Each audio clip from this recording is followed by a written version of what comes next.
വയനാട് മുണ്ടക്കൈ ചൂരൽമല ദുരന്തബാധിതർക്ക് ജന്മനാട്ടിലെ അവസാന തദ്ദേശ തെരഞ്ഞെടുപ്പാണ് ഇത്. ഇനി പുനരധിവാസത്തിന്റെ ഭാഗമായി പലരും പലയിടങ്ങളിലേക്ക് മാറുമ്പോൾ പോളിംഗ് ബൂത്തും മാറും. 3 കേന്ദ്രങ്ങളിലായിരുന്നു ചൂരൽമലയിൽ ഇത്തവണ പോളിംഗ്. കഴിഞ്ഞ തദ്ദേശ തെരഞ്ഞെടുപ്പിൽ ആവേശം നിറഞ്ഞ കാഴ്ചകളുടെ നാടായിരുന്നു മുണ്ടക്കൈയും ചൂരൽമലയും. എന്നാൽ ഇത്തവണ മുണ്ടക്കൈ എന്ന പ്രദേശം തന്നെ പേരിനു മാത്രമായി. ഇവിടെ ശേഷിക്കുന്നവരും ചൂരൽമല വാർഡിന്റെ ഭാഗമാണ്.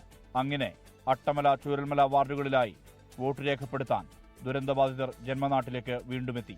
പിറന്ന മണ്ണിലെ അവസാന തദ്ദേശ തെരഞ്ഞെടുപ്പ് വോട്ടാണ് ഇവർക്കിത്.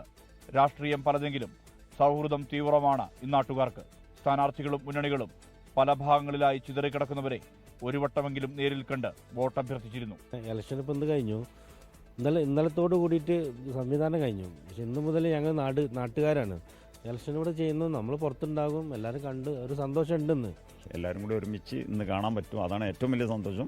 1.5 വർഷത്തോളമായിട്ട് ഇവർ മാറി നിൽക്കുന്ന ആൾക്കാരാണ്. അവർക്ക് ഒരുമിച്ച് കൂടാനുള്ള ഒരു അവസരം കൂടിയാണ് ഈ ഇലക്ഷൻ എന്ന് പറയുന്നത്. അവരെ ബന്ധങ്ങൾ പുതുക്കുവാനും സൗഹൃദങ്ങൾ പുതുക്കാനൊക്കെ ഉള്ള അവസരം കൂടിയാണ്. അപ്പോൾ മാക്സിമം ആളുകളും, ഒരു 70% ആളുകളും പോളിംഗ് എത്തും. മദ്രസയും പാരിഷ് ഹാളുമെല്ലാം വോട്ടെടുപ്പ് കേന്ദ്രങ്ങളായി. അട്ടമല വാർഡിലുള്ളവർ വോട്ട് രേഖപ്പെടുത്തിയത് ചൂരൽമല അഗതി മന്ദിരത്തിലാണ്. ഇത് വനിതാ വാർഡാണ്. 100% തന്നെയാണ്. കാരണം UDFന്റെ പ്രവർത്തനം അത്രമാത്രം തൃപ്തരാണ് ജനങ്ങൾ. തീർച്ചയായും ജയിക്കുന്നു തന്നെയാണ് പ്രതീക്ഷ. വ്യക്തികൾ തമ്മിലുള്ള മത്സരം, ആശയങ്ങൾ തമ്മിലാണല്ലോ. 100% ഞാൻ പ്രതീക്ഷ അർപ്പിച്ചുകൊണ്ട് തന്നെ നമ്മുടെ ആളുകളുടെ കൂടെ ഞാൻ നിൽക്കുന്നത്. ആളുകൾ ആണ് എന്നെ നിർത്തിയത്, അതുകൊണ്ട് ഞാൻ വിശ്വസിക്കുന്നു അവരെന്നെ കൈവിടില്ല. വോട്ടർമാരെ എത്തിക്കാൻ ഗതാഗത സൗകര്യമടക്കം തെരഞ്ഞെടുപ്പ് ഉദ്യോഗസ്ഥർ ഒരുക്കിയിരുന്നു.